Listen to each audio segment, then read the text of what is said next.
Dave Noriega, Jason Shepherd here in Provo. And Dave, rivalry week is finally here. It's probably the most anticipated and least anticipated week of the entire college football season.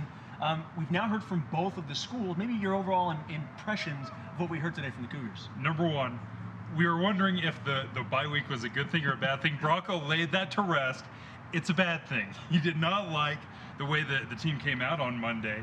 He said they were just kind of tired of hitting each other and ready to play the game. And that makes a lot of sense to me. Coming off that great win against Texas, and then to have to wait a week, man, I can see why that would not be great, even though you may get some guys back with a little better health.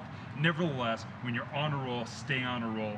And that's one of the things that I think BYU is going to have to do is kind of ramp up and get ready to play and play as well as they did against Texas. See, I like the fact that there was the bye week. I like the fact that they've had 2 weeks before a big game. Right. And we've seen over Bronco Mendenhall's tenure, and a lot of teams are this way, but Bronco Mendenhall's teams are 7-1 after a bye week. And I like the ability to watch the team that you're facing go through a game and be able to have that extra tape, you know, to look at your opponent. I actually think it's a good thing.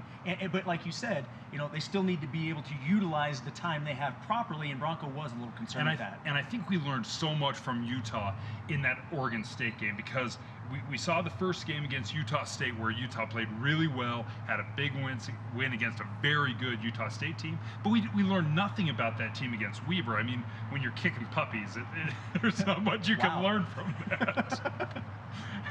Yes, Weaver, you're the puppy, and you got kicked.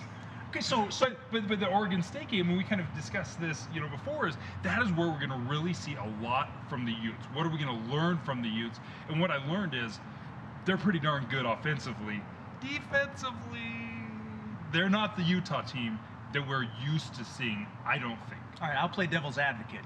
They're averaging 49 points a game, even with your analogy, which I won't decide to go that direction again. With the puppy kicking? With the puppy kicking, I choose to stay away. That's a me decision. But it's because you're classy. But basically, when you look at it, you know, they haven't gone against great defenses. You know, no offense, Utah State and whatnot, but Oregon State's defense was not great. They let them put up, you know, 48 points against them.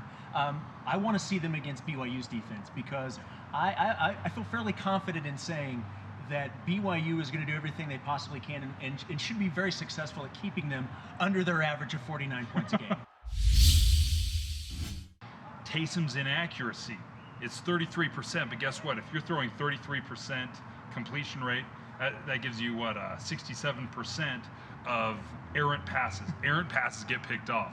And that's what worries me probably most about this game, is not so much Taysom completing 50 is what's happening with those other 50 or that other 67. Well, and that's obviously a cause for concern, because that percentage obviously has to go up. Taysom knows that, the coaches know that, and, you know, Utah knows that. And you know Utah's going to do everything they can to stop the run. They saw what BYU was able to do against Texas. Now, I don't think we all expect them, they're 550 yards rushing.